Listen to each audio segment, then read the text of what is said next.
Hello, I'm Allie, I'm Deb. and welcome to another episode of Connected Conversations. Hello, I'm Allie and I've got Deb here. So, welcome back to an episode of Connected Conversations. Now, I love this topic because I am a recovering people pleaser.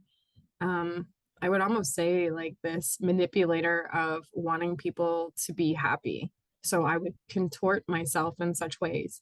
So, I love this topic because it has been a huge breakthrough in my life, and it is the art of saying no.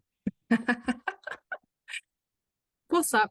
No. It's a Doesn't light me complete up. it's a complete sentence. No is a complete sentence. You don't And have to it's tough. and you don't have to justify yourself. Like for Yeah. example, what happened yesterday? We were doing some planning together and you're sitting there like, I just don't like my coffee. But you continue. I'm like, so don't drink it. Why do I feel compelled to drink this freaking coffee The that I free and don't it was even free. It was free. disappointing? Go get the freaking latte at Balzac's. But all seriousness, like, have you ever been doing something and like all your friends are going or family, and it's like as soon as the yes, okay, goes out of your mouth, there's this regret of like, I don't want to do this at all. What am I getting into? This doesn't feel in alignment. And I've felt it time and time again. So there's so much power in saying no.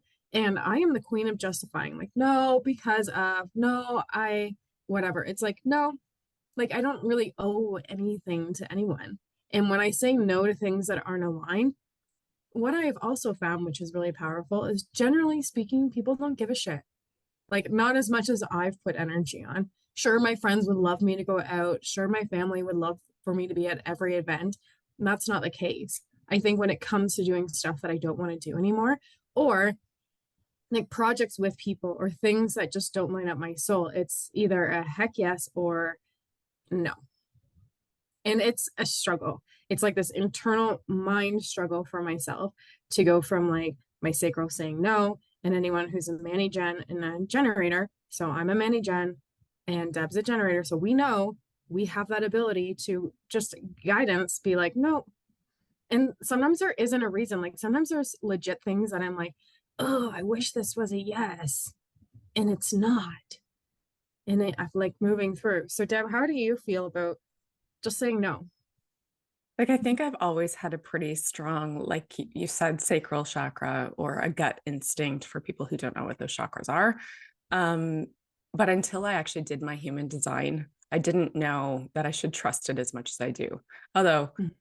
if I don't listen to it and I say yes, and it should have been a no, there's generally a reason. It doesn't turn out to be a great time, or it fumbles, or I fail at something, right? Like, and that's okay. That's a lesson in learning, and that's a lesson for me to really hone into what my body's telling me. And I think we all have some sort of instinctual nudge that tells us whether it lights us up or whether it doesn't. And I find more often than not, if I don't follow it, then it's not going to turn out necessarily the way I wish it to be. So definitely listening to that more.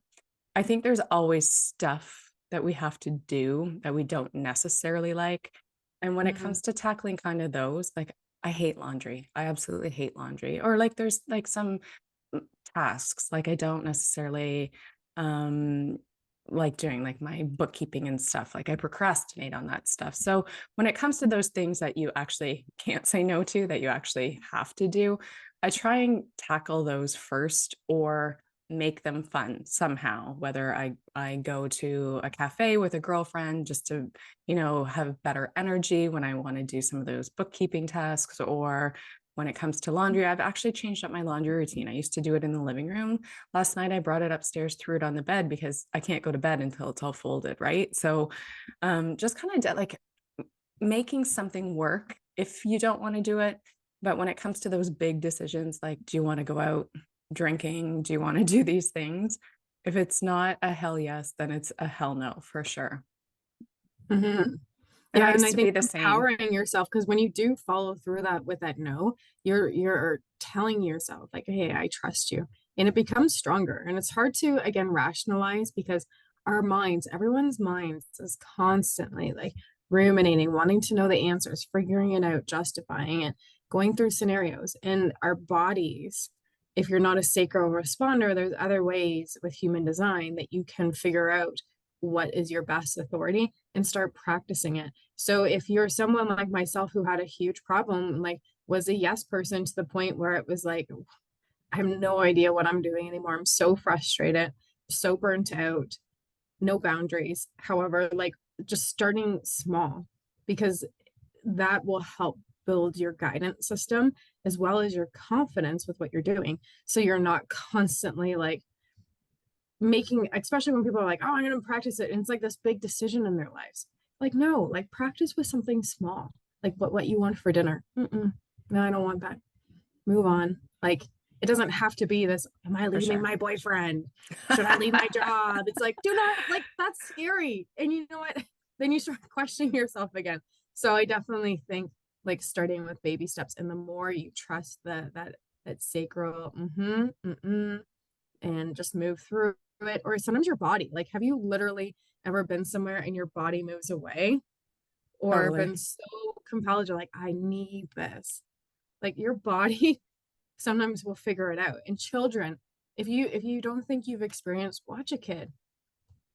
They literally are like, They are like they either are like, so joyful or and so moving averse. bodies like, no, I don't want to hug. Yes, I So want true. to hug. So it just, Yeah. again, they're trusting, allow them to trust their body, because that little bit will build the confidence. And I think that's been the biggest game changer for myself, I is think practicing with little things. I think I like the idea of little things and just like sleep on it too. I think my human design really came back, and I make decisions based on my sacral chakra, but I need to process all the information. So I know you can't do that necessarily with a meal. but starting We small and starve for a day. do a fast for a day for 24 hours. But since but since I've really been listening to those little nudges, just taking that little bit of time, whether like I'm talking about a meal though, like just taking that time. What does my body at like really need right now? Does it really want burger and fries? I don't think your body's going to jump up and down and say yes, it does. But maybe it wants a burger with a salad, or a lettuce burger with a salad. And the more that I'm actually listening to my body, the more I actually don't want some of those. Like, I love a bag of chips, don't get me wrong, but I can't remember the last time I actually had any, because ever since that, like I've really been honing in, like, does my body really want coffee today, or does it maybe just want tea? So you start listening, and then like the more that you do it, the more that you listen, the more that you increase your vibration and energy. I don't know, I just feel so different when I can say no to experiences, no to what my body doesn't want, increasing the things it does want, which is movement, nourishment, rest. We talked about sleep because I didn't sleep very well last night, but all those Like a things. whole different ball game. It's the Yeah. afterglow, and I think that's the afterglow of owning your power, the Yeah. afterglow of becoming responsible for your life. Because I will make a note on that. Like when you're saying yes and people pleasing, and then becoming bitter and victim to whatever else is going on, and like resentful, that's on you, because that was on me saying yes. Like that was my choice. Those are choices that you're making, yes or no, and you generally have that empowerment to do so. So when you start owning your own power, owning your yes or owning your no, I think owning your no is huge, because there are people that, when you ask and like they can't fucking make a decision. I just swear they can't make a decision to save their lives. That also is a decision, because they don't want to own their no, or they'll avoid. Just own your no if you don't want to do it. So I think also it's like reciprocating that someone's no has probably nothing to do with you, For and sure. everything to do with whatever they're doing. Because again, I'm looking at it from the point of like, what happens if I let this person down? What happens if this? When I started owning what I was doing, again, the afterglow of empowerment and flow is so powerful. And on the other hand, like sometimes when people used to, like when I was a people pleaser, it was hard taking rejection, because it was like, I'm always doing this. It's like, doesn't matter. And like their no has nothing to do with me. Hate rejection. I used to hate it. And now not that I thrive in Well, rejection, it's tough, not right? that I thrive in rejection, but I also understand that, like you just said, like somebody else's no is not necessarily about you. It's about them. So, continue on. That's what I say. And if you think Own it it. has something to do, like communicate, be open to feedback. However, generally speaking, like, there's sometimes it's like, no, like you never know what's going on behind closed doors. And at the end of the day, like maybe that, like I've really surrendered to like, if I've like invited a bunch of people and then 4 people show up, 10 people show up, it's trusting that those 10 people, that collective energy is exactly who was supposed to be there for whatever reason. And it can change the energy, or like saying no to something and then deciding to go somewhere. And that's usually when that pull, maybe I've attracted something new, a moment that I had to have by myself. So again, like knowing that the universe is always working in your favor. And sometimes that no is just to maneuver you in different ways. Though it's, I feel like it's so empowering to own your no and owning your yes. Like when you want to do things, and that could be scary too, but to stick with the no pattern of today, it's like, yeah, it's so cool to start owning that. I love that. Start saying no. I think that's a perfect place to leave this week. Thank you for joining us on this episode of Connected Conversations. We will be back on Tuesday because we are going to be enjoying the Canada Day holiday weekend. And for our friends in the States, happy 4th of July. We will kickstart your week on Tuesday and be back next Thursday with another episode of Connected Conversations. Have a great weekend, everyone.